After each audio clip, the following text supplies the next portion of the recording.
श्री गुरुदेव. आज आहे गुरुवार आणि गुरुवारच्या तुम्हाला खूप खूप गुरुमय शुभेच्छा. पिऊने येताना खावा आणला होता घरून. आज लेकरं काही शाळेत गेले नाहीत, मला सोबत इथंच थांबलेले आहेत आणि पिऊने सारण करून घेतलं पेड्याचं आणि श्रेयाचं चाललंय बघा पेढा बनवायला चालू.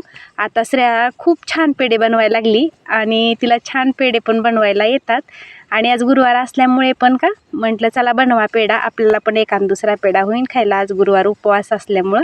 आणि त्या दोघींसाठी केलेत बघा मी पोहे. आता त्या दोघींनी पोहे करण्याचं कारण म्हणजे मी काय स्वयंपाक बनवलेला नव्हता, मिस्टर पण गेलेले आहेत आज साळेगावला गाय बघण्यासाठी आणि मग ह्या दोघींसाठीच पोहे बनवलेत. आपल्याला म्हटलं ज्यावेळेस आपण गुरुवार सोडावा का त्यावेळेस करता येईन जेवायला आपल्याला काहीतरी भाकरी भाजी. आणि देवपूजा ती करून घेतली. श्रेयानं बनवलेले पेढे गुरुमाऊलींपुढे प्रसादात ठेवलेले आहेत, मिष्टान्न म्हणून काहीतरी पेढे प्रसादासाठी ठेवलेले आहेत. आणि आज गुरुवार पण आहे त्याच्यामुळं पेढा बनवलाही अतिउत्तम केलं आहे बघा तिनं पण काम.